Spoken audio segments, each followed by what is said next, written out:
Good morning, everyone. Welcome to this very first webinar on exploring Agri PV in Africa. We are very excited to have start working on Agri PV at SolarPower Europe through our Agri PV work stream already in April, notably because we see a lot of potential and interest for these type of solutions in emerging markets. So this is why I would like to thank GET.invest for supporting us in putting together this webinar. Yes, as you can see, we have a very busy agenda ahead of us, exploring well, what agricultural photovoltaics is, but also all the potential business opportunities for all of these solutions in Africa, and importantly, how we can make these business opportunities happen. So I will now introduce the speakers. We have Nicolas Ritzenthaler from DG DevCo, Alexander Huberts from GET.invest, Lucy Plushke from the GIZ, Stefan Schindler from BayWa RE, Joe Dean from the South African PV Industry Association, and last but not least, Mark Boiting from the Technical Assistance Facility for Sustainable Energy. One quick word on housekeeping. Basically, you can send us your questions through the chat box. If you cannot see it, click on the Hide Show button to display it, and then I will be sure to transmit it to the panel. One last very quick note, just to remind everyone that this session is being recorded, and a recording of the session alongside the slides will be shared with all the participants. So now, without further ado, I will give the floor to Nicolas Ritzenthaler. Please, the floor is yours. Thank you very much, Miguel. And first of all, I apologize. I have a technical problem with my camera, so you will see only my picture. First of all, I would like to welcome you all to this webinar, and to thank GET.invest and SolarPower Europe for organizing it. Today we'll discuss a very important topic, quite innovative, which is the application of solar PV in agricultural productive uses. According to the 2017 World Food Prize laureate, Dr. Adesina, Africa sits on 65% of the uncultivated arable land left in the world. So what Africa does with agriculture will determine the future of food in the world. Therefore, Africa holds the key for feeding the 9 billion people that will inhabit this planet by 2050. Africa also uses only a tiny percentage of its renewable water resources. Agriculture averages 24% of the GDP across the continent. With post-harvest activities and agriculture-related industry, the sector accounts for nearly half of all economic activity in sub-Saharan Africa. Agriculture and agribusiness in Africa has the potential to be a $1 trillion industry by 2030. Yet, the sector, Africa spends $35 billion annually importing food. And the food import could increase to over $110 billion by 2025, according to a recent African Development Bank study. With African countries facing challenges such as decline in commodity prices, and this is sometimes coupled with currency depreciation, the macroeconomic and fiscal pressure of food imports could become unbearable in the long run. The growth of Africa's agricultural potential will only be made possible with adequate investment in small and medium-sized agribusiness enterprises. In particular, renewable and clean sources of power are needed to boost agricultural production. And this is our topic today. However, the market segment has not been growing as much as related to its potential. To mobilize higher private sector investments, new innovative business models have to be developed and adapted to local context. Africa, as you know, is not on track to meet SDG 7 and to provide universal, reliable, affordable and sustainable energy access in the coming decade. Almost 600 million people will still lack access to electricity by 2030 in the absence of major changes. In this context, utilization of solar PV in agricultural productivity in Africa is not a question. Meeting SDG 7 will empower the people of Africa to decide the course of their lives, not only through agriculture, but also on education, health, and economic development. Indeed, sustainable energy lies at the heart of both the UN 2030 Agenda for Sustainable Development and the UN Paris Agreement on Climate Change. As you know, the EU has launched end of last year its new economic strategy, the EU Green Deal. The strategy aims at developing every economic sector while reducing its environmental and climate impact, with the goal of decarbonizing EU economy and becoming the first carbon neutral continent. Outside Europe, the EU will continue to promote and implement ambitious environment, climate and energy policies across the world. In the agricultural sector, the Commission has just launched its Farm to Fork strategy for a fair, healthy, and environmentally friendly food system. The strategy recognizes the role that renewable energy can play in reducing the environmental impact of food production in Europe, as well as improve the business case of sustainable agriculture. There is also external dimension to this policy. As you know, the European Union supports renewable energy investment in Africa, notably through project catalyzers such as GET.invest, through financing instruments such as Electrify, through de-risking guarantees with the European Fund for Sustainable Development. We also support the development of functioning energy markets and enabling investment environment through a global technical assistance facility. Last year, the Africa EU High-Level Platform for Sustainable Energy Investments published a set of recommendations to accelerate investment and to improve the impact of EU actions in Africa. This think tank of energy experts from both continents, including representatives from the private sector, fully recognize the interlinkages between energy and agriculture, known as the water-energy-food nexus. It is our intention to take on board this recommendation in the design of new cooperation projects with Africa.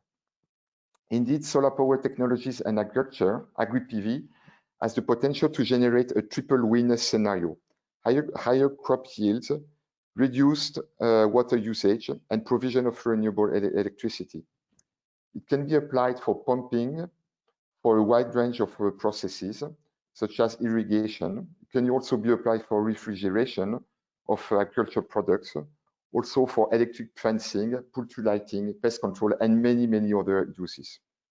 This innovative technology can also optimize agricultural land use, provide new revenue streams for rural communities, and enable the adaptation of agriculture on climate change.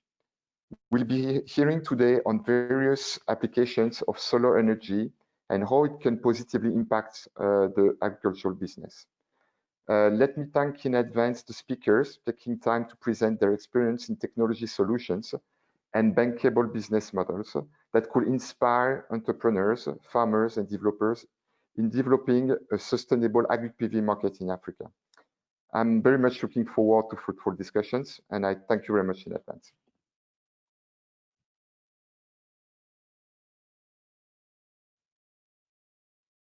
Thanks a lot, Nicola, for those very good welcome introductory words. We'll now give the floor to Alexander Huppertz from GET.invest. Alexander, the floor is yours. Thank you, Miguel, and welcome everybody also on behalf of GET.invest, and a very good morning. I hope this finds all of you well and in good health. We're still working and living all under very extraordinary circumstances.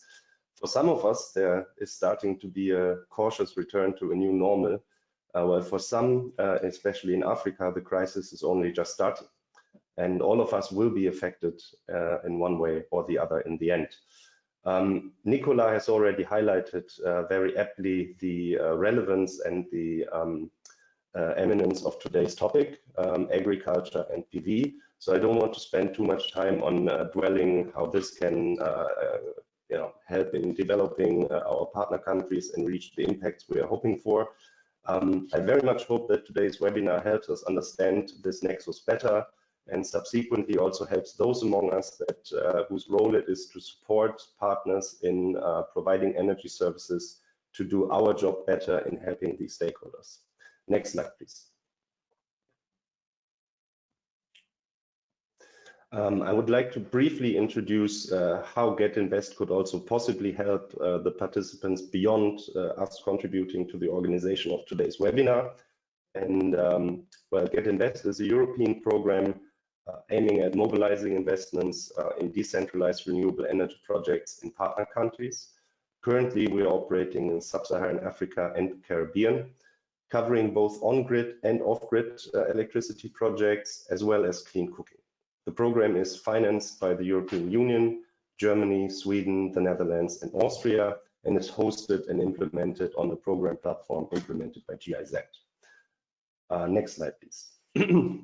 Events like the webinar today are part of our work that we conduct with partner associations like SolarPower Europe, the Alliance for Rural Electrification, and also GOGLA. We also have larger events like industry conferences where we had large partnerships with the associations in the past. As you can imagine, most of these, if not all of these conferences, will be for the foreseeable future in a virtual format. And GET.invest has spent a considerable time over the last months to set up a format where we can have these industry conferences virtually. I would very much invite all of you to visit our website, where we have an upcoming event called the Energy Access COVID-19 Relief Summit, where we assemble quite a few support instruments, financial support instruments, but also technical assistance that aim at supporting private sector stakeholders under the current pandemic, whose business model is affected by well, the global pandemic. In our core business, we have an advisory team that supports and is on standby to support projects and help them access finance and investment. We have adapted our service also under the pandemic specifically, although obviously our core business advisory support, called the Finance Catalyst, remains operational and is actually going ahead in full steam. We are receiving more applications now under the pandemic than ever before, but nevertheless, we have also adapted the service specifically to help companies affected by the pandemic. Next slide, please. Here we offer an advisory support that is specifically adapted to companies that focus or have financial challenges, and we have a fast track for urgent support needs here, and we have a growing portfolio already of clients here, but we are open for more, and we are very much looking forward to your application. Please go on our website, GET.invest.eu, where you will find the opportunity to apply. It's a very streamlined and easily accessible process that shouldn't be too cumbersome, and we have really taken quite an effort, made quite an effort in making this as accessible under the current circumstances as possible. We also have a lot of other activities where I don't want to spend too much time on, as we have a busy agenda today. We provide all sorts of information on countries, markets, and financing opportunities. We have a funding database on our website that is open for just this purpose. And our team of advisors that is in place to support your project has a good network of not only financiers, but also partner programs and institutions that can further help your business. Next slide, please. In short, if you're a company and if you are developing a project in one of our partner countries, please feel free to visit our website and benefit from independent and honest broker advisory support for accessing finance. We'll be more than happy to help you, and I'm standing ready during the webinar to answer questions. So please, if you want more information, feel free to reach out. And with this, I would like to hand over back to Miguel, but not before also thanking all of you for tuning in today, but also thanking our presenters for their contribution, as well as our donors, the EU, Germany, Netherlands, Sweden, and Austria. And all the best to everyone from Frankfurt here out of my living room.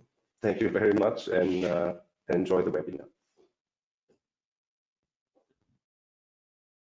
Thanks a lot, Alexander, from your living room. I see you still managed to get the banner, so well done.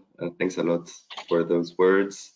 I will now give the floor to Lucy Plushka from the GIZ. Lucy, the floor is yours. Thank you, and hello to everyone from Nairobi. Internet is a bit shaky, so I'm not going to turn on my camera, but you have slides to look at. I work for GIZ for a program called Water and Energy for Food. That's a multi-donor initiative, quite similar to those that are supporting GET.invest, but also including USAID.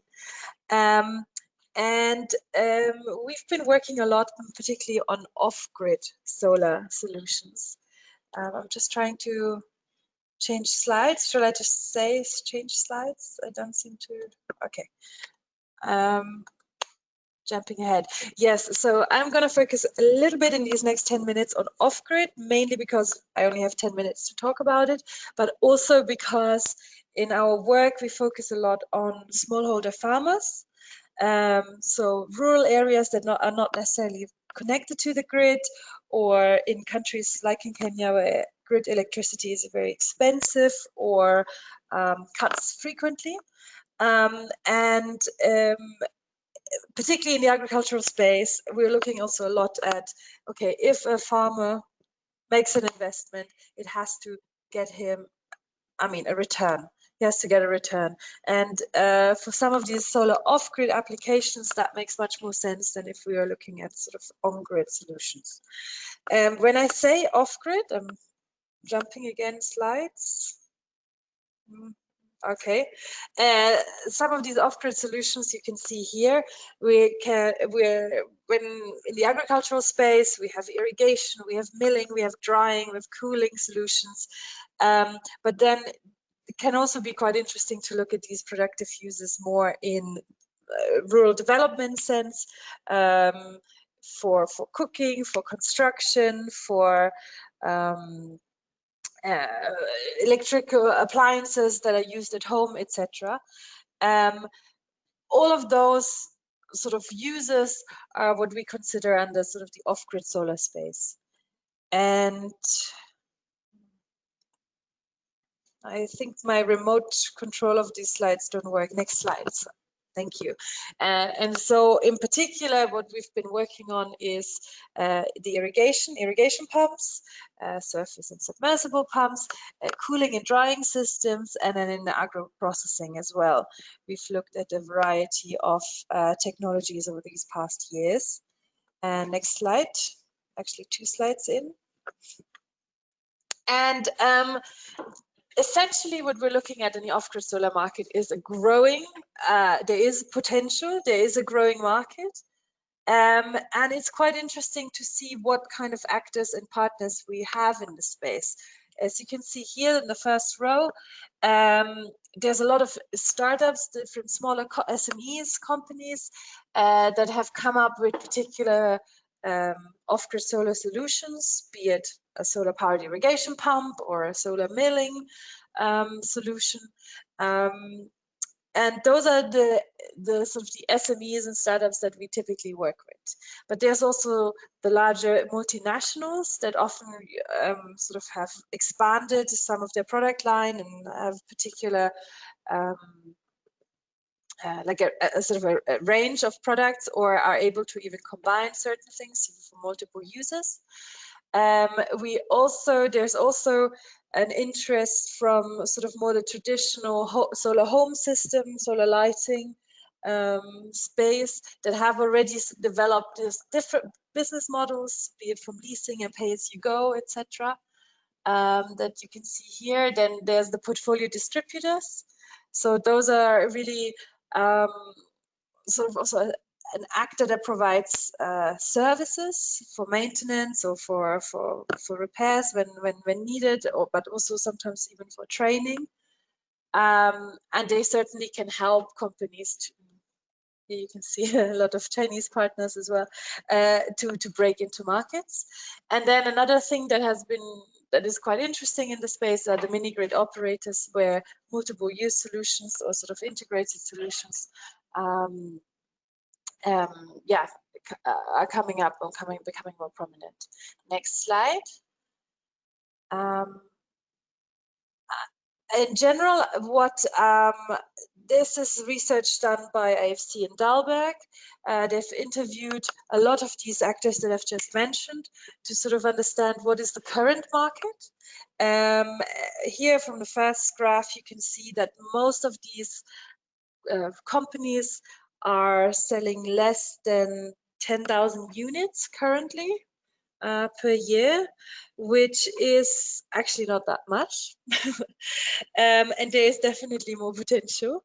The most promising markets are obviously the largest markets as well: Kenya, Nigeria, followed by Uganda, Ethiopia. In Africa currently. Next slide, please. But if we look at the actual market potential for solar off-grid, we can see an estimated $11.3 billion for these productive users if you look at the addressable market. So the addressable market is kind of the number of farms and the rough sort of physical constraints that come with it. When we look at the serviceable market, that is a much smaller is much smaller because we factor in sort of grid connection and affordability. And affordability is still at large one of the most greatest barriers to uptake. Just because, especially when we look at smallholder farmers, it makes, if you don't have the money, if the upfront cost, you can't afford the upfront cost, then it's very hard. In regards, and then each of these here, we'll only look at irrigation pumps, cooling, and agro-processing, but each of them have their own sort of physical constraints and reasons why there's also other limitations to uptake. Next slide. So just to touch a little bit on these barriers to uptake, financially, there is a certain upfront cost, particularly in the short run, compared to diesel or other conventional solutions. There are limited financing options for end users, so it's rather hard to get a loan from a commercial bank for a solar pumping system, for example. But there's also limited financing for local entrepreneurs, and there's a relatively high cost of compliance for particularly smaller companies to bring products onto the market. And then I mentioned that sort of there's operational barriers as well. At what time, like for example, with a solar pump, you can't pump at night. You would then have to integrate a battery system. There's more costs associated with that and so forth. There's also at some point issues with bringing in spare parts into the country. How flexible can you move systems around? And in particular, do farmers or other users trust the system? there's still sort of a lack of awareness and knowledge of certain technologies. And then we also have more in the agricultural space, issues around distribution and support services, but also when we look at how farmers are organized, issues around market linkages and aggregation. For example, for cold systems, if you have a large cold storage, it makes rather sense to bring people together to get the highest return for the investment. And those are things that then reach more into the agricultural space. Next slide, next 2 slides. Thank you. But essentially now to get to what we are actually working on with We4Food, we support innovative companies, SMEs, to sort of overcome, especially when they have ideas to overcome these barriers in their work. I want to give you 2 examples. We've worked with them in different ways. Inspira Farms, they're in Rwanda, but also in Kenya and other countries, is one. They provide solar-powered, energy-efficient cold rooms, so larger cold rooms, to reduce post-harvest losses. That's really the value proposition. So either at market level or cooperative level, farmers can store their produce and it lasts longer. However, that is very costly. And so they have come up with 2 different ways of engaging. On one hand, they offer in-house financing for clients that they essentially give on a loan basis. And that gets paid back over a certain period of time. And the option 2 is they work with local entrepreneurs that are basically running these cold rooms for them, and farmers or whoever comes to store produce in these cold rooms, they pay a fee. So that's the pay-as-you-chill fee, and that's how they get their return. So that's one example of a business model to overcome sort of these affordability issues. Next slide. And then the next slide is of Sun Culture in Kenya. They produce solar powered pumps, and they started really with the first with a simple pump. But again, that pump is not always used. It lies dormant at times when it's rainy season or when it's not needed. And so the question is, and it's a quite simple product. It helps you to irrigate your production. Ideally, it helps boost productivity, but does that investment necessarily at all times make sense for the farmer? And so what they have begun is really to diversify their product, their services essentially, and they now offer an IoT-enabled off-grid sort of solar energy management system. So you can also charge your electrical appliances and have lighting with the same system, and you can link to these IoT platforms to get real-time information on weather trends, but also on sort of soil moisture, the performance on your pump, etc., to essentially venture more into the precision agricultural space. And it's an interesting development how a small pump producer is linking now up much more with precision agriculture. Next slide.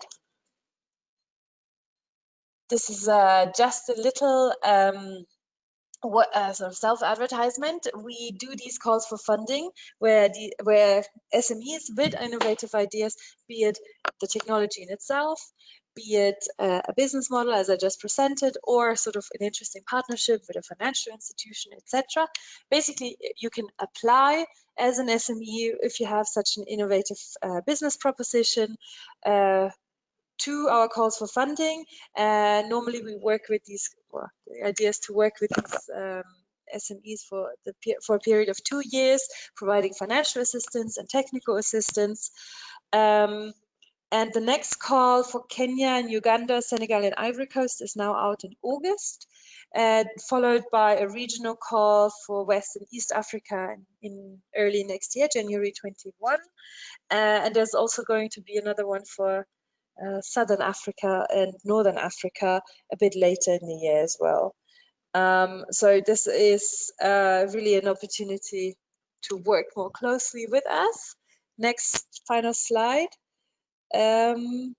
Yeah, this is more to say, and this was mentioned earlier by Nicola and Alexander. The off-grid solar market is really forming. We've had Gogla recently in Kenya in January still. That's really the global association of the industry, and growing, and there's a lot of interesting work being done here.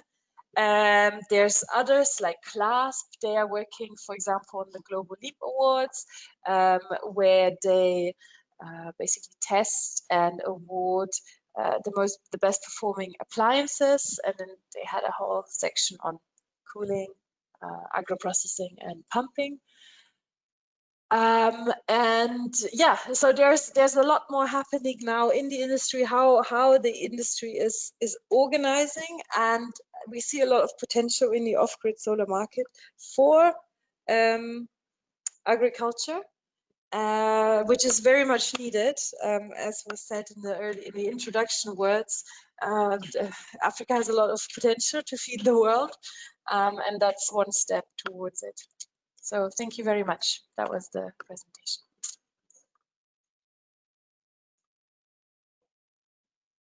Thank you very much, Lucy, for that very interesting presentation. I will now give the floor to Stefan Schindler. Please, the floor is yours. Yeah, good morning, everybody. A warm welcome also from my side. I'm in Netherlands. I visited some Agri PV power plants here in Europe, and I'm sorry, Stefan, we cannot hear you very well. Oh, okay. Now it's better. Maybe I switch off the video. Maybe it will improve then. I think it's good now. Okay. So yes, good morning and a warm welcome. I will start with the presentation. My name is Stefan. I work for BayWa Renewable Energy. I'm here the head of Agri PV and coordinating our global activities. And today I'd like to give you some insights of our activities in Africa and also what we believe is the potential for Agri PV in Africa. The BayWa company is actually serving fundamental needs. We have three core segments. We come from the agricultural sector. We do fruit trading, technology trading, and agri crop trading. We also have energy and construction. I myself work in the energy core segment. And when you look at the company, actually what we try to leverage the synergies of two core segments in order to create one solution, which is Agri PV. And when you see here the map of Africa in the dark green countries, we have active projects. On the light green, we are currently evaluating projects. We have two market segments. One is the utility scale project development, and the other is the C&I, commercial industry solutions, where we try to support large scale enterprises, also medium-sized enterprises to become climate neutral in order to meet the climate goals. And the utility scale segment and in the C&I, in both, we very often include electric storage into the PV systems in order to support and ease the grid integration. Two references for both segments. In Zambia, we installed the 1 megawatt on a farm in order to support water irrigation, and also off-grid solutions we look at. We have commercialized and this year commissioned in Mali a 36 megawatt solar PV power plant off-grid in order to supply electricity to the Fekola gold mine that is usually run by diesel generators. So we save a lot of heavy fuel and CO2 emissions accordingly. In the agricultural sector, I want to point out one product where we successfully operate at the moment in Africa that is called bearable rain. Here we see that because of droughts and water scarcity, that a lot of farms invest into irrigation systems, but once they have the irrigation systems, actually they use too much water. So once they don't have water, once they have too much water, and therefore we saw the demand that we support them. What we do, we check with satellite technology the weather forecasts. We have our plant growth simulations and models with on-site consultancy, and then we can actually support the farmers on having optimum water irrigation. We save thereby up to 25–30% of the water. At the same time, we need less energy to operate those large irrigation systems. and in overall it's a win-win situation. We also sell our ag machinery, of course, and our handling machinery, especially in the southern and East Africa. We are very active there. The market potential globally, we see that a lot of projects of Agri PV develop in China, in Japan, wherever there is very scarce arable land. Of course, that is not the problem in Africa. There is a lot of land available, still undeveloped land. And what we see, the potential with the food energy nexus there is that Africa, and you can see this on the top right map here, compared to Europe, the solar radiation is just very, very high. That means for solar electricity production, that is great, but for the farming sector, that is actually not so great. And when you look into the models from climate change, we see that the African continent is suffering from a lot of heat increase, and shade will become more important.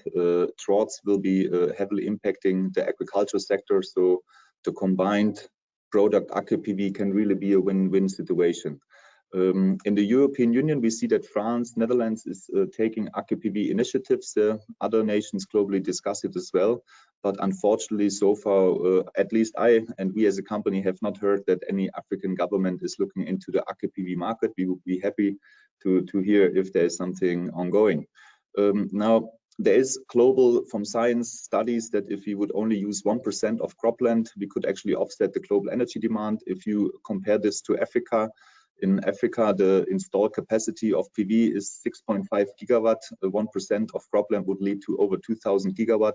So you can see we could easily match the energy demand in Africa by only installing Agri PV. In line with this very high solar radiation, water scarcity and the rural exodus, many people leave the rural areas moving into cities. So I think it's very important that we invest into rural areas with this technology.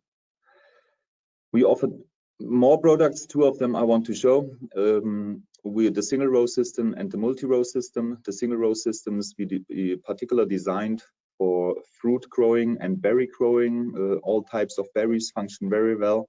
Fruit growing is apple, for instance, pear and plum growing. We look into that next year. The multi-row system goes for vegetables, wherever you have larger ag machinery operating below.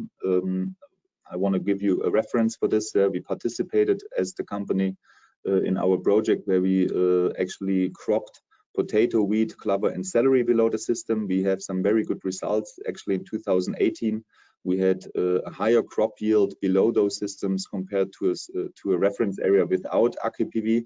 It was a very hot and dry summer, so you can really see that this potential that we experience in southern Germany will even potentialize in the African continent with much more solar radiation. Here's the system, and this is what we do currently in the Netherlands. Here we need to protect the fruit growers, protect their plants with foil. There should be no direct sunlight, no rain, and of course hail protection is an issue with strong weather events coming more regularly. These foils, they can be substituted by solar panels, as you can see on the right. And yesterday a farmer actually told me it should not read before and after, it should read past and future, because they really believe that the future in Agri PV will be in the segment where we have less investment cost for the farmer, less waste because of the foil being substituted, less labor because the foil has to be looked after every so often and reinvested every 5 to 7 years. So with our system holds 30 years, the benefit for the farmers are great, and we have fantastic crop yields under that, and we really look for a nice market development here in the Netherlands. For Africa, what we see is similar problems than in Europe actually. Once you have arable land and zoned as agricultural use, we cannot use it as energy production. And if you have a hybrid technology like Agri PV, we don't get the permit for it, because agricultural land should stay agricultural land, and because solar electricity, there is an issue ongoing on a local authority level. Also energy regulation. Of course, we see that the grid capacity sometimes is not stable. We don't have feed-in tariffs. We don't have net metering systems installed very often. So there is really the demand for public policy making. When you look into the private sector, we see that ground-mounted photovoltaic is cost competitive, so we can have subsidy-free PPAs. But Agri PV, because it includes the cost of protection, the crops and so on, of course, cannot compete with ground-mounted photovoltaic. Therefore, there is no business case. We need public regulations on that. And what we also see is close to metropolitan areas. Actually, the land cost is increasing, the value of the land close to urban centers. And that makes it really difficult to install photovoltaic ground-mounted. And there we see a lot of potential for Agri PV because it obtains the agricultural land and it relieves the land lease cost. The opportunities that we see, well, Africa is a growing market. It's a large market. It has high Agri PV potential there. It needs to do something because of CO2 mitigation and adaptation strategy. Agri PV can handle both. We see a lot of finance support, as mentioned from my speakers before me. However, this is usually done in technology push, and what we really need is demand pull, supporting the Agri PV implementation, not just for a single project and demonstration projects, but actually for a small market rollout, because this would make the investment more attractive and lower the risk for us to enter those markets. And we would focus first on commercial and small or maybe more medium-sized farms that are emerging to implement this, because they have the machinery to also handle the agricultural output. Now, what we are looking for, and that is my final slide. Hold on. Yes. Is actually for pioneers. In order to access this market, especially in Northern Africa and Southeast Africa, what we would like to develop there, we look for pioneers in the farming sector, but also in the policy sector to open up the market for these new technologies, who are willing to take a little risk to try it out. We look for project developers who have experience in PV, but also well links into the agricultural industry. The minimum size that we as a company would like to enter is 5 hectares. So we don't do small size, but only medium to larger size projects, simply to bring down the cost and to be more cost competitive. The energy and the water demand ideally should be constant. This holds true for the energy, but water, and there must be experience in water tripping irrigations, because if we want to keep away the rain and direct sunlight with our systems, because we elevate the PV systems and provide the shade, we need to have water below it still, and this is done with dripping irrigation. So thanks for your attention, and I'm looking forward to your questions later in the discussion round. Thank you very much, Stefan, for your presentation. I hope that the pioneers you're looking for are in the audience. And now on to Joanne Dean from the South African PV Industry Association. Joanne, the floor is yours. Thank you. Good morning, everybody. And thank you for this amazing opportunity. I do apologize for my voice. I have been a little bit ill, so if it's a bit crackly, my apologies. My name is Jo, and I'm a board member of the South African PV Association in Southern Africa. I'm also on the South African Renewable Energy Council. I'm the vice chair, and I also represent the South African Energy Storage Association. So you can see my love and my passion is for all things renewable and all things that are carbon project reduction. Before I proceed, I'd just like to thank the previous speakers, because they've given us so much insight into when I put together these slides. I put it together from the base knowledge or the frame of reference of as we have here in Africa, and for us exploring and seeing the Africa vision of 2030 and renewable, powered by solar PV or powered by renewable energy, is like looking into the deep blue sea, from basically from the financial sector, from knowledge of product knowledge, applications. So it has been breathtaking for me to listen to the previous speakers and actually know that what I was asking for in these sheets is all there. And I think if you look at my last sheet, it does point to the fact that I really think that we all should get together to collaborate, because I do believe strongly in this Africa vision, and I do believe that Africa can be the greenest continent, and that it should be the breadbasket, of the world. And this is going to be powered by renewables, or PV for the context of this. If I did some of the stats that we know, and you must remember that I'm presenting to you from the knowledge base of what South Africa has from world studies or world research. So Africa today accounts for 32% of the GDP in Africa, and the sector that offers the greatest potential for poverty eradication and job creation, particularly among vulnerable rural populations and urban dwellers, is within limited job opportunities. And everything that I reflect here is indicative of South Africa, where people think that we're a more advanced country. In this sector, we have exactly the same parameters as maybe the rest of the African countries. Growth generated by agriculture in Africa is estimated to be 11 times more effective in reducing poverty than GDP growth in other sectors, a vital multiplier given that 65% of the continent's labor force is engaged in agriculture. And we see this even in South Africa, where currently farmers are being destroyed because they don't have access to affordable energy, or we have water needs now, and they need to relook systems in that. And it is very sad to see that the knowledge and the support of the services is there, and it's just the limitation of how to access this. And this is even in South Africa. This sector has suffered sustained neglect. I believe so, I firmly believe so. And as a result, Africa has gone from becoming a exporter of agricultural products in the 1960s to a net importer of agricultural and food products today. And if you have to go and Google photos of the past and take a walk back in the past, you'll see the most amazing agricultural initiatives, and they've all dwindled and they don't exist. And the biggest contributing factor, as I said, is the limited access to energy, and energy obviously then gives access to water in various ways. Oh, I don't know how to go back. Sorry. Africa faces enormous challenges in growing population and economic progress has sent energy demand soaring. The calls for rapid increase in supply on the continent, to which all forms of energy must contribute in the decades ahead. Africa therefore has the unique opportunity to pursue sustainable energy development as a basis for long-term prosperity and execute the quantum leap to 100% renewables. A just energy transition is a shift towards environmental sustainability, economies and societies for all. We are very hard at work on this to table and to format a basis for a just energy transition for South Africa, and one that could be replicated across Africa.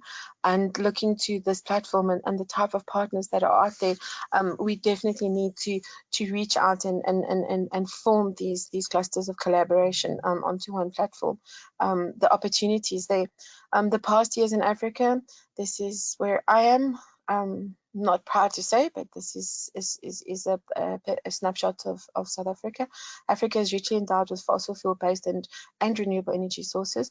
However, continued reliance on oil, gas, and coal, and then obviously, as we know, with traditional biomass combustion for energy, brought considerable social, economic, and environmental threats. I'll give you an example. We have a small country called Swaziland within the boundaries of South Africa, and Swaziland now currently has a very small demand. It has a demand of 210, I think, megawatt peak at any point in time. It draws its power of Eskom because it's hydrofoil, and it has the biggest opportunities for self-generation, but it doesn't have the ability to get there. The knowledge sharing. I just want to see how to move this on again. Sorry. Africa's leapfrog to 2030. I'm the firm propagator of that Africa should be the greenest continent, should be the most carbon neutral continent. I wanted it to be the continent to get there before Costa Rica and all the others, with a commitment to the Paris Climate Accord. The continent's energy transition illuminates a viable path to prosperity through renewable energy development. Africa can deploy modern renewables to eliminate power shortages, bring electricity and development opportunities to rural villages. I think most of this is being covered. What I'm trying to indicate to everybody, that these studies are there, and the knowledge base that you are displaying at this seminar proves that somewhere we need to join it to Africa, because we're still at this level grappling with how are we going to get this. We know PV technology solutions are really easy to implement, but require an enabling environment with appropriate policies, regulations, governance, and access to financial markets. The biggest challenges we have here is to redefine the just energy transition, to enable policies that are suited to each of the countries, because each of the countries, and especially my country, have challenges on this with the policy and regulations. And if we can unlock this to an amicable governments, then we're going to have a winning ticket. And then the other part that we have the biggest challenges is this the financial markets and the ability to fund these.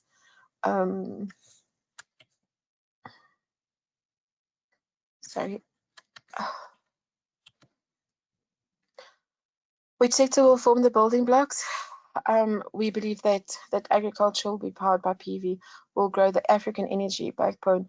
I don't know if anybody's ever thought about it. If you had to look top down, if you had to build an infrastructure support, whether it be off-grid or on-grid, from the smallest to the largest, you would then enable the rest of Africa. It could be the nexus. Irina has done the maths, so we have the studies, we have the figures, we have the factors. We appreciate that. We now need to define how do we deliver this change and how do we accelerate it. And I think that Africa is ready to listen and ready to be guided by experts in the industry. Keep on, I apologize for the slides. We need, as I said, we need to craft the solutions. It's horrific to think that if you take it from a carbon and emissions point of view, that biomass accounts for approximately half of Africa's total primary energy supply. We know that coal and natural gas are 14% and oil approximately 22%. So the only stats that are currently referred to on the IEE and reflection is that 1% that could be deemed renewable is the hydropower.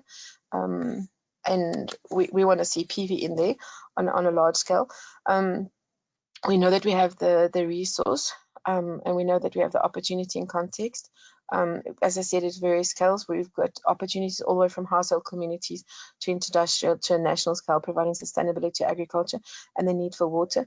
The biggest thing that we've seen is the need for there's a lack of energy supply and for access to water, to enable access to water, because the current historical accesses have dwindled. Mirroring the of PV models costs, we know we've seen it in South Africa. South Africa has some projects that have come in at $7 USD. This should be replicated across Africa, and it isn't, and we're seeing higher costs and higher margins, and then an inability to access funding because of the political will. Smaller scale systems have seen dynamic development in a wide range. System sizes influence the cost, and it's here where we need the fine minds of the PV sector to apply minds to aggregation, because the gap between those two is very big and it's challenged. And as Lucy said, then people start becoming skeptical on the technologies as well. So we need sort of a top-down approach. And then a lot of the things that are overlooked is water provision. If you had to look at Algeria and other areas, the water provision and desalination, combination of the solar technologies for this is huge, and it's areas that are relatively unexplored.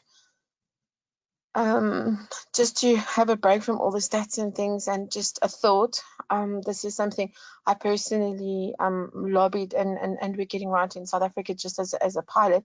But what was most amazing was the study from Fraunhofer on the agrivoltaic, and the research that came out of the projects in the US, and we have areas in South Africa where they have to reclaim the land, and we're actually doing one of these small projects, and we have a university in Potchefstroom that has also done a remarkable amount of work on this.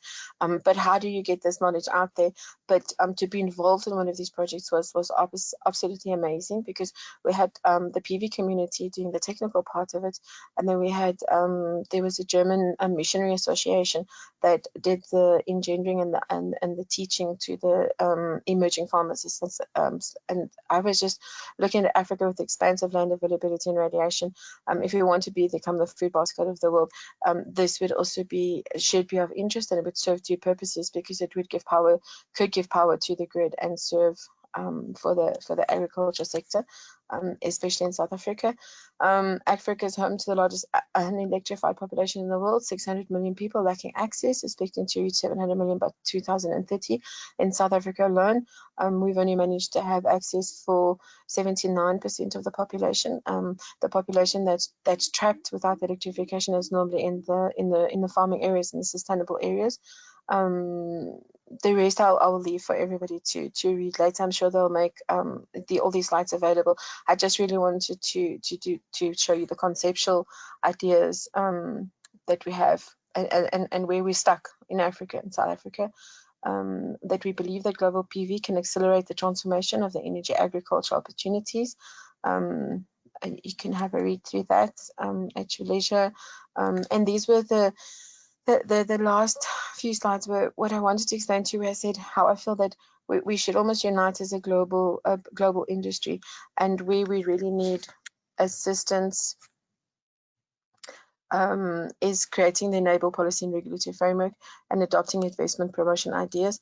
My call to everybody was achieved, and we all need to roll up our sleeves in establishing an institutional framework that enhances dialogue and coordination between the different stakeholders involved.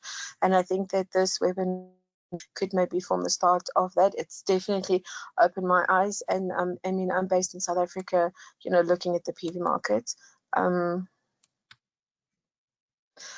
The other part, sorry, my Slack control. We've all aware of the COVID emerging.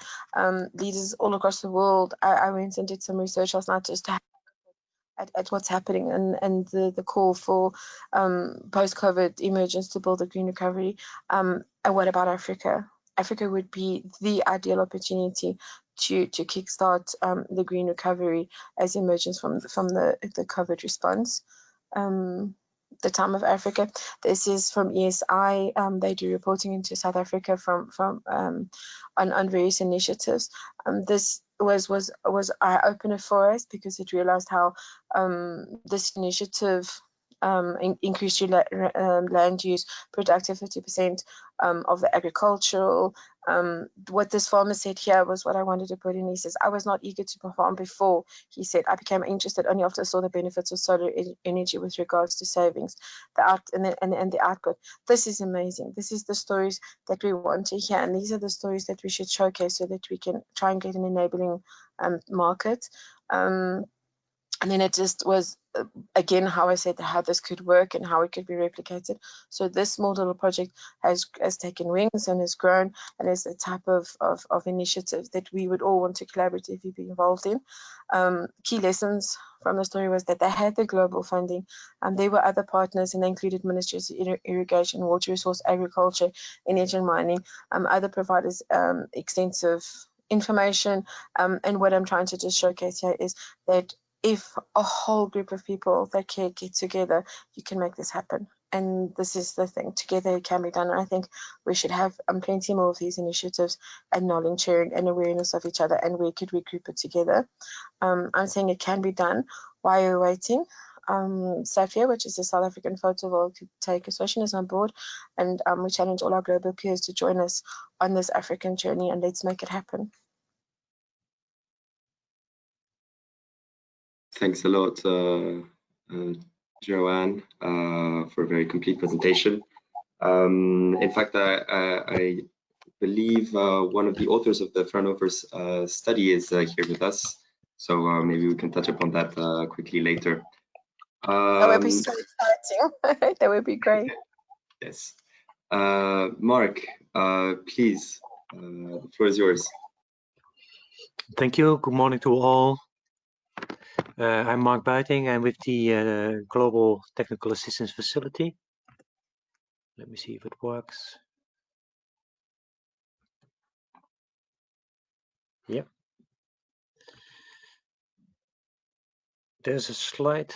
Yeah, there's a slide on what we are doing. The Technical Assistance Facility, we're around since 2013. Most of the elements mentioned by, amongst others, Stefan, but as well Joanne, is in the domain of the works of the TAF. It's providing support to governments and obviously the EU on creating enabling environments on sustainable energy in 180 countries in the world. I'm mostly focused on Africa. I have some statistics like Joanne. I think it's very difficult to add anything to what Joanne already mentioned. Can I have the next slide? Yeah, thank you. Indeed, it's a very important sector for Africa as a whole. More than 60% of jobs are in the agricultural sector. Yet it's only at 56% of yields compared to international yields on agro crops. The most striking thing is probably that roughly a third of calories consumed in Africa is imported. 110 billion is expected 2025 to be spent on calories imported.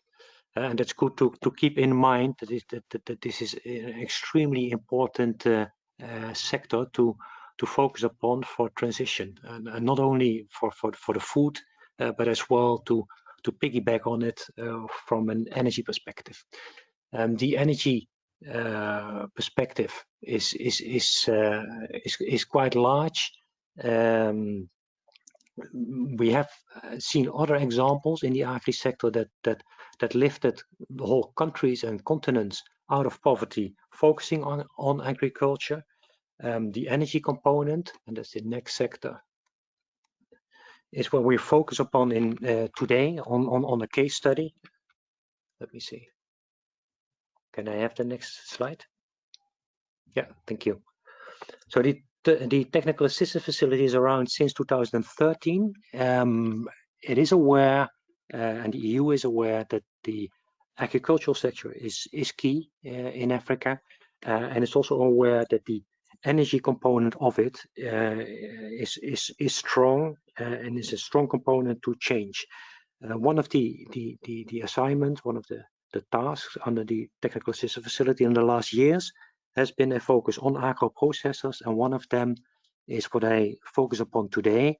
Has been the agro processors in the north of Ghana, where there are 1,200 agro processors situated as an aggregator of crops, milling, etc. We've performed a study over a period of 3 years in how to get affordable energy to roughly 600 grid connected agro processors and 100 non-grid connected, and that's in the north of Ghana. So the main focus was on how to get affordable energy with that group of entrepreneurs that obviously serve the farmers that produce. So they have a very strong aggregating position, and they are key in lowering the dependence on imported foods. So if this is improved, a lot of other development aspects are improved. So the works on Ghana were during a period of 3 years. The 600 agro processors grid connected and the 100 non-connected have been surveyed, interviewed. Most of them have been visited.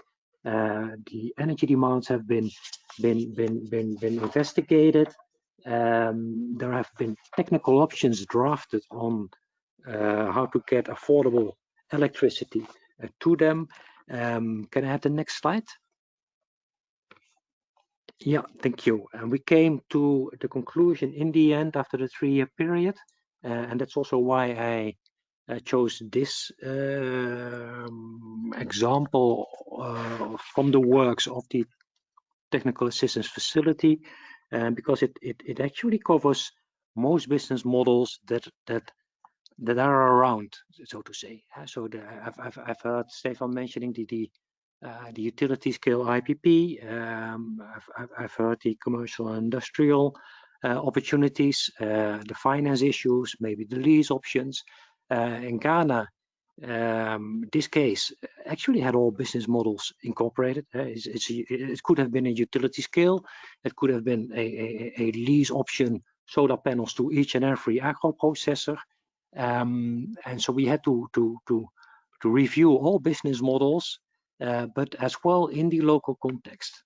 And that's where we come in with the enabling environment. The local context is very specific in Ghana. The IPPs as such have been suspended in 2018. Most renewable energy IPPs, 110 I believe, have been suspended. So that's not moving. IPPs in the end will need to be locally owned anyway. 10 years from now, more than 51% local ownership.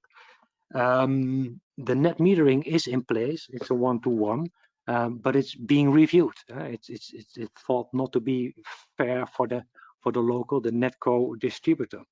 So there was all sorts of issues to the enabling environment, which led to the conclusion and recommendation after all these studies and the preparation of works for tendering to offer, and that is being discussed with the local utility VRA, to offer in the north of Ghana a solar PV installation that is publicly financed. So a public-private partnership will finance a 10 megawatt solar plant, and that solar plant will deliver, and that's possible in Ghana, to agro processors only. And these agro processors have been earmarked. They're already clients of the local distributor, Netco.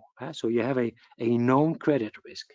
So the affordable electricity would come from a separated designed plant, 10 megawatt, directly to the agro processors, which is a seasonal business. So the rest of the year, when they're not milling, the electricity can be used by the distributor, is being leased to the government, because the public sector is suspended, cannot own IPPs, but the public government can.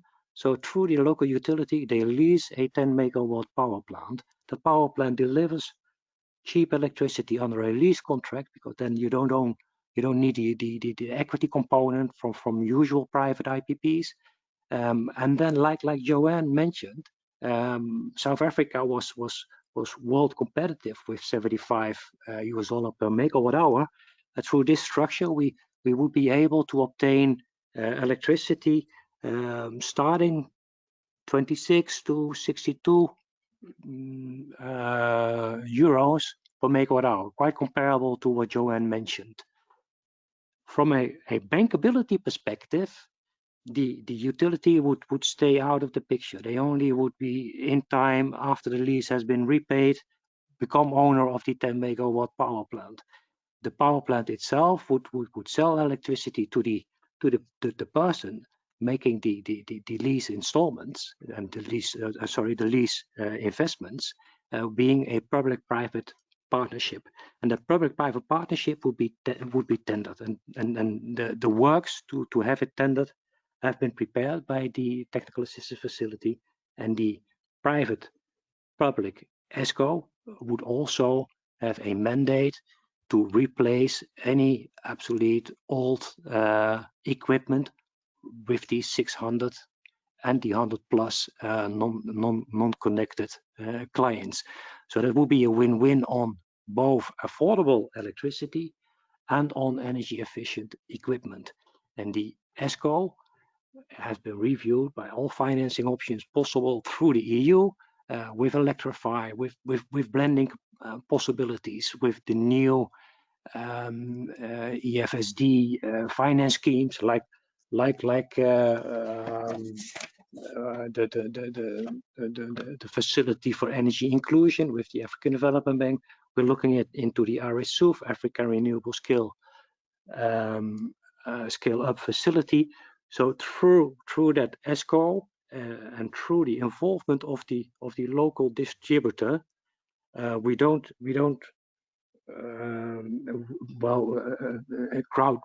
crowd in only private sector, but we have a joint venture with the public utility, which then is not excluded from the CNI business. So that's another win of the approach.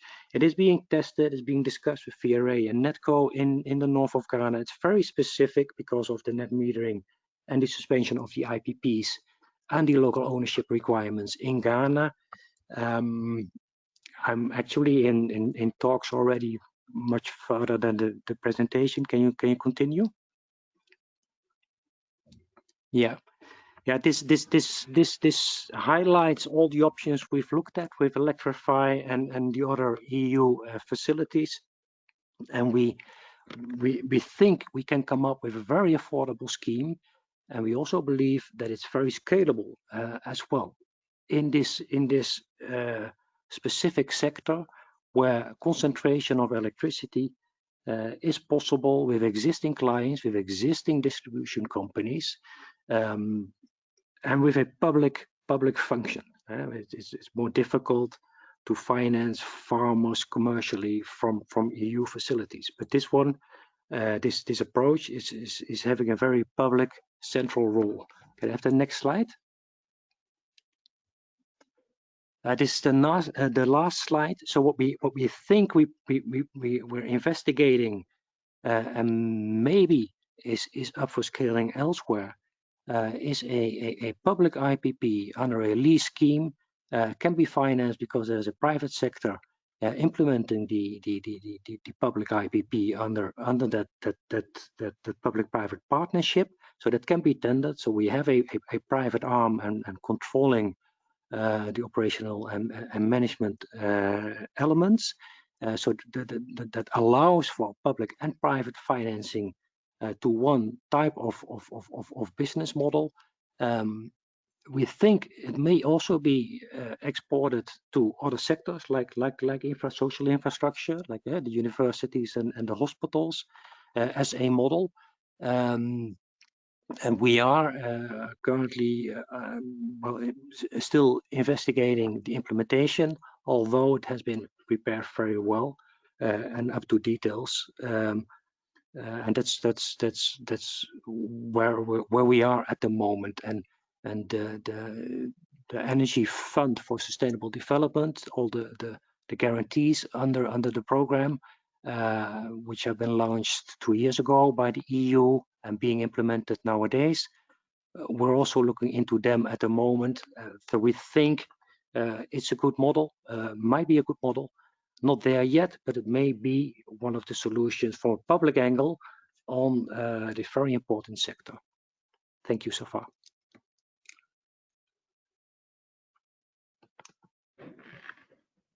Thank you very much, Mark. We will now quickly go into the Q&A section of the webinar. So please do not hesitate to send through your questions through the chat box. I think to kick off the discussion, I would like to jump on maybe a rebound that already happened. Basically, Stefan asked the question of whether or not any African government was already looking at Agri PV. And so I would like to ask Joanne, what perspectives do you foresee for Agri PV in South Africa? And then I would like to follow that up, maybe open it up to the panel by asking, really following up on Joanne's call for support to really create this enabling framework, which everyone has alluded to. So Joanne, please, what do you think is needed to really bring together the Agri PV market segment forward in South Africa? For South Africa, thank you, Michael. Yeah, I mean, all sitting with police systems. But in South Africa, I have first-hand knowledge, obviously, because I work a lot with, we're very governed with the Department of Mineral Affairs and Energy, the National Energy. And then we're very supported, Lucy, you'll be glad to know, but GIZ on a lot of initiatives and that. And that's really looking at policies and frameworks. So what we try and do is like I said, is to get the proof of concepts out. So we had a program, now just to give you an example of what can be done. We had a program with Eskom, believe it or not, that actually put up 20 projects as a test. And it was really on the concept, okay, these would be grid connected. Now we're not talking grid disconnected, just using it as a case, you know, to present what can be done. So the farmers were able to build, because the farmers could get financing, they were able to build projects to sustain their load. But they also had to build very small because their load is cyclical, as we know with all farming. So say just in a simple explanation, for 6 months of the year, they 6 months of the year not. So they would have a sort of like a stranded asset. And at that time, nobody was even allowed to put energy into the grid, and ESCO came up with the banking model for the farmers, and we worked very hard on it, and it's just grown legs, and it's just to show you how you can support, because the challenge for the farmer was he could then build his PV plant, he could overscale it, he could support himself, and he could put his excess into the grid, which was banked for him for the entire year, and then could formulate an net zero, or he could allocate the energy to another farmer. This was so awesome, because you could see how it changed the world, it changed the market, it changed his economic viability in that, because the farmers are very I'm going to say distressed about the price of energy in South Africa, and the access to it and that. So this wasn't based on where it grew legs was that we then had farmers phoning us and said they would phone up and they would say, we want to farm with the sun. And the farmers have the land areas, and they wanted to actually scale their projects up a little bit. So now we have projects where the farmer might be using 1 megawatt and he's exporting 2 megawatts into the grid for alternate farmers. That's just really driving price. You know what I mean? The only first in line gets sustainability, but it's just an example, as I said, of what we need. For South Africa, farmers are dying out because of access to water and electricity, and those are the things that I want to put forward, that if we could start in South Africa, we could push it out across Africa as well. The previous speaker did allude to our projects gave us the credibility. Yep. Maybe I would like to give the floor to Stefan, who I believe is the one of the authors of the Fraunhofer ISE study and project. I mean, how does this look like for you, representing BayWa RE? How can we, as an international community, support South African farmers who are facing these challenges and are looking for reliable and economic ways to power their energy needs in their farms, but who are also concerned about the problems around the food-water nexus? Stefan? Yes, I mean, what we did before I joined BayWa, I worked nearly 10 years at Fraunhofer ISE, and I was the project leader of the project that has been mentioned. BayWa was the industrial partner on this, and what we did in this project was to, let's say, friendly get the attraction of policymakers to showcase that a harvester can actually operate below a PV system. However, we don't think that Agri PV for the market entrance, this is not the best case, because wheat production is having a very low contribution margin per hectare, whereas to elevate the steel structure to such a level that the harvester can operate below it is quite expensive. So if you look at the cost benefit analysis, we would not recommend maybe to put PV panels above a wheat production area. Where it does make a lot more sense is when you look into cash crops, so crops that are very valuable, and this is where we look at superfood like berries, apple, pears, and herbs, pharmaceutical plants, and so on. There is a lot higher contribution margin to make for the farmers, and there is a much more need to protect those crops. And whenever you can actually substitute existing crop protection with photovoltaic, this is the best case. And then you have a high financial positive situation for the farmer, because the energy sector being integrated into farming processes. So my recommendation to South Africa would be look for cash crops producers, have a showcase where you can really illustrate that this is working in order to make policy learning, farmers learning, and the energy sector learning.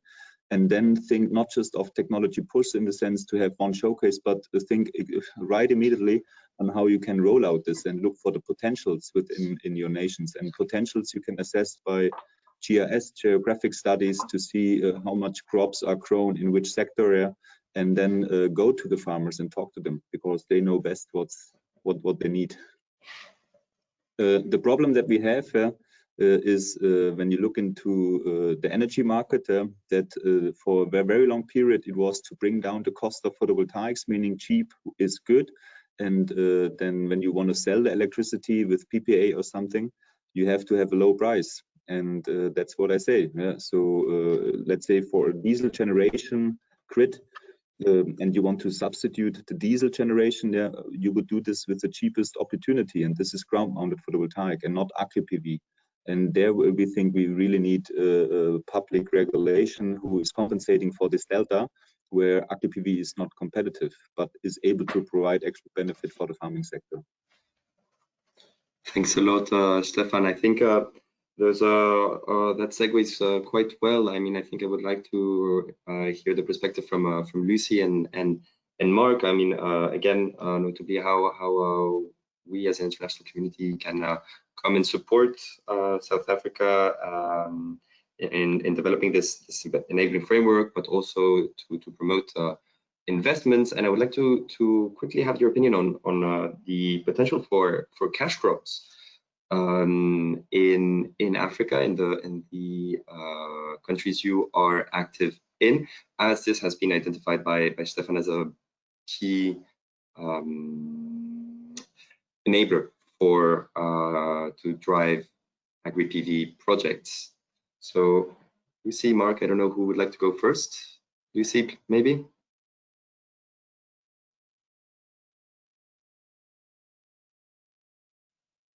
Hello, we cannot hear you. I cannot hear Lucy, but yes. Mark, go ahead.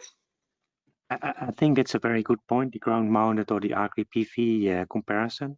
That's also why in the north of Ghana we looked at the ground-mounted option. That's lower cost and to the benefit of more than only one farmer.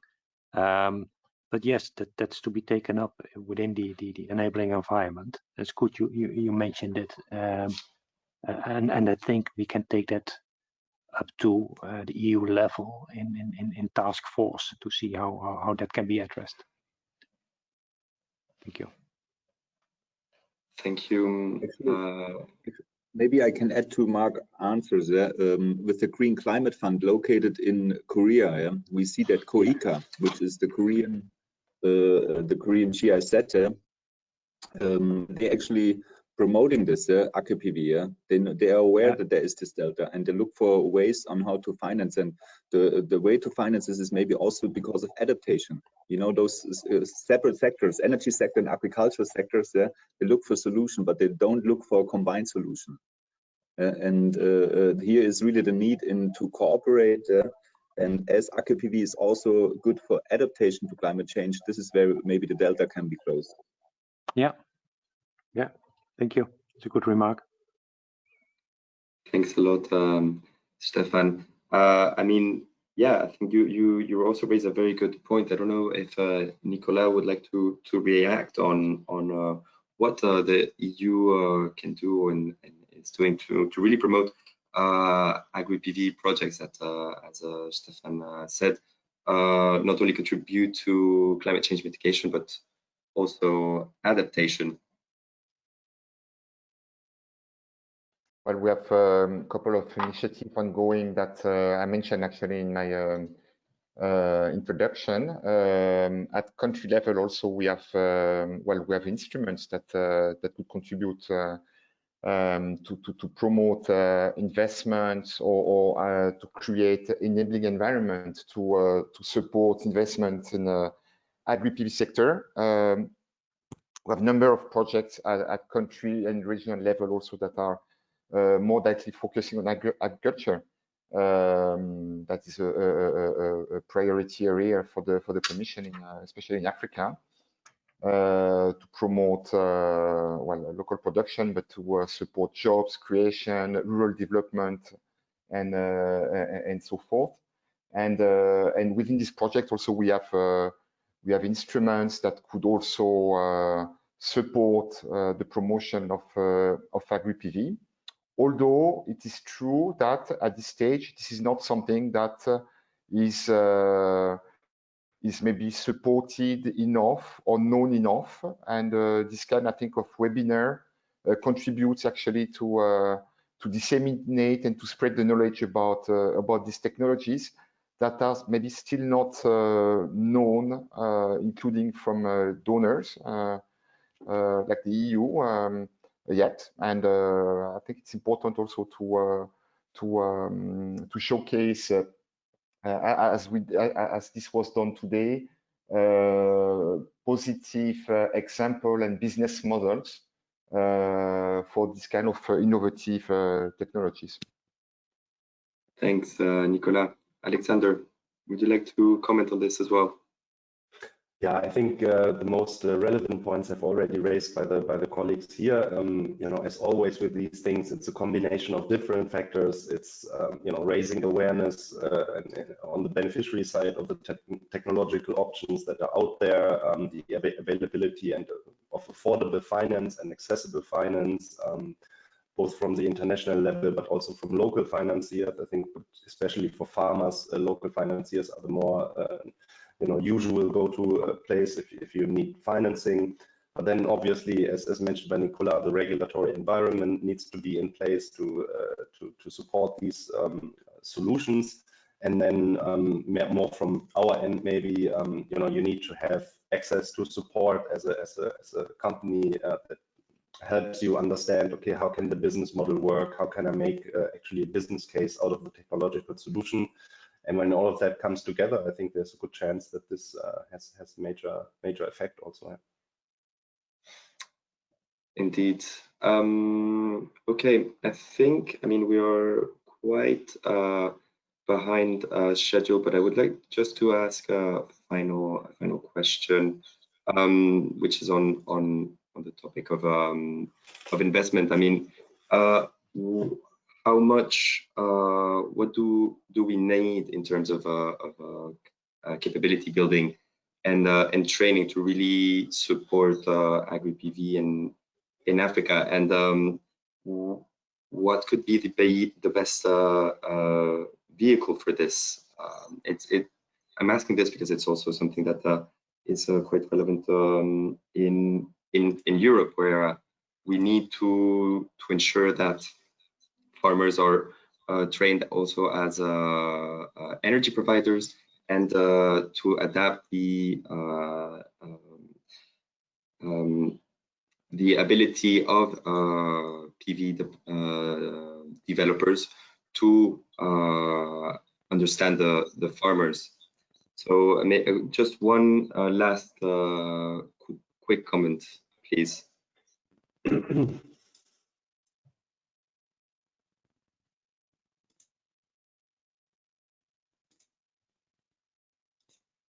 Yeah, maybe I go first. Thanks. And what I think that when the rollout in Germany took place for photovoltaics, actually the farmers were the first to invest. They're aware of large machinery or larger. They're aware of keeping businesses. They're aware of technology and in investment so on. So farmer is very attractive cooperation for the solar market, I think. And Agri PV, of course, is the project. And when you think of Agri photovoltaic, you have to think of agritronics. You know, like in the car industry in the olden days, the car was only mechanic, so it was mechanics you would go to. And today it's like electrified, and a lot of digitalization takes place, so it's mechatronics. And in the agricultural field, it's agritronics, I believe, because a farmer always has to understand solar electricity, and the farmer is actually optimizing solar radiation in the sense of for photosynthesis and photoelectric effect. So in order to educate farmers, please also educate them for PV solar harvesting. Thanks a lot, Stefan. I think I second what Stefan says. Purely from my experience with the farmers, I've been commissioned with Agri SA to go on roadshows in collaboration with Eskom to talk to farmers in different towns, and they come and they join. And like he says, they welcome it. And just my comment of the farmers that all dialed me up and said, we want to farm with the sun now as well. So I think the collaboration and the synergy is there. What I like with the farming concept is the aggregator potential, and that the clever financial people could maybe start seeing it. Agri SA has done a survey with, say, about 2,000 different farmers, from smallest to the biggest, and every one of them has ticked the box that they want to go this route. It's the challenge of how to get them there and how to aggregate it. So yes, I think we should coin it. It's farming with the sun. Exactly, Joanne. Thanks a lot for that. Any other last comments from the panel?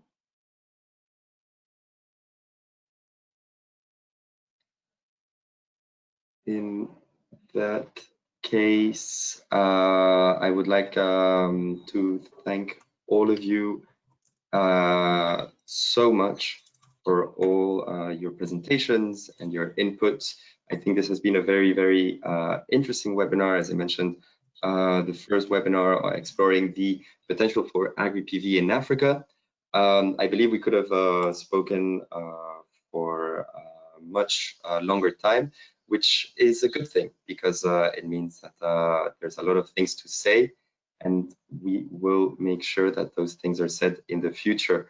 I would like to also thank GET.invest for your support in putting together this webinar, and of course to all the attendees for your attention and your very interesting questions. You will all receive an email with the recording and the presentations. And yes, I wish you a very sunny day. Bye. Indeed, and thank you.